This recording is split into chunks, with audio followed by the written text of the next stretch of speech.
or head of the government is found to be indulging in such practice, won't anti-corruption agency or crime agency in that country investigate that case? Won't they proceed to arrest that person if he is not cooperating with the investigation agencies? You saw that before, whenever he was summoned to the court, he would appear in courts at his own leisure. As and when he deemed fit, he will appear before court, and that too only when court would give him a final warning. But before that, he even defied the orders of the courts, and not only did not appear before courts, but he even went to the extent of threatening a lady judge. When security agencies went to his home to serve that summon of appearance before court, there was attack on the security agencies. Petrol bombs were thrown. Dozens of policemen were injured, seriously injured. Stones were thrown. There were firearms. There were terrorists present, known terrorists there. So, and everyone saw those images, how PTI supporters protected his house and they were attacking the law enforcement agencies who had gone to just serve notice from the court. Similarly, what happened in judicial complex in Islamabad, this is before each one of you. Not only that he attacked the judicial complex, we have a history. Imran Khan had earlier attacked Pakistan television building, the place where we are sitting. In 2014, this place was ransacked. Not only he ransacked Pakistan television compound or offices, he also ransacked Parliament. He attacked the Parliament. Now, will United States forgive those who attacked Capitol or at the behest of President Trump? No. They are all facing charges. And I think it was a big mistake at that time by the government to not arrest him for attacking the Parliament, because Parliament is very sacrosanct. But in order to not create more hostility, we showed a lot of magnanimity. But Imran Khan misunderstood or took advantage of that gracious approach of the government to maintain political harmony in the country. And he has gone further, and he has not only attacked, yesterday his followers have attacked state properties, security institutions' properties, but he has even gone to the extent of attacking public transport and, worst of all, burning schools. Now, who has been burning schools in Pakistan?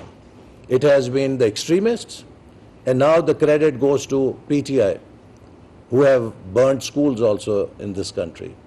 Now, how can any society tolerate this kind of behavior, this kind of lawlessness, this kind of anarchy? So the law has to take its course, and those who have indulged in these kinds of activities will be taken to task. But I want to assure you that there is no political vendetta, there is no political victimization in any of the actions that have been taken by NAB. It is an independent authority. NAB has arrested Mr. Imran Khan under a lawful legal warrant, which has been cleared by the High Court and declared to be legal. Now, Imran Khan, who was arresting all the opposition leaders during his term as Prime Minister, I went through a punishment in a death sentence for more than 2 months and was later on cleared by the High Court that it was a baseless case. But we never resorted to such tactics. Mr. Nawaz Sharif was arrested, Mr. Shahbaz Sharif was arrested, all of our frontline leaders were arrested. But did PMLN ever resort to such kind of violence? No. Has People's Party or other parties resorted to such kind of violence? No. I mean, no other party has ever shown this kind of behavior that PTI supporters and Mr. Imran Khan has shown, which clearly shows that he is on a path of creating chaos in the society, He was ousted not through any conspiracy, but for the first time in the history of the country, a Prime Minister was removed through a constitutional process of no confidence. His own allies left him.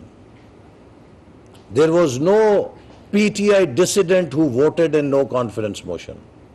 It was just his own allies who left him after his failures, after his poor conduct, and they felt very unhappy with the government and they left him. As simple as that.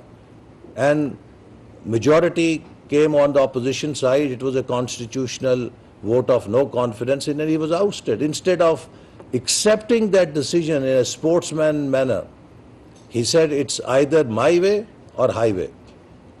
Either country will accept me as Prime Minister or I will not allow this country to be run. He went to the extent of trying to sabotage the IMF agreement.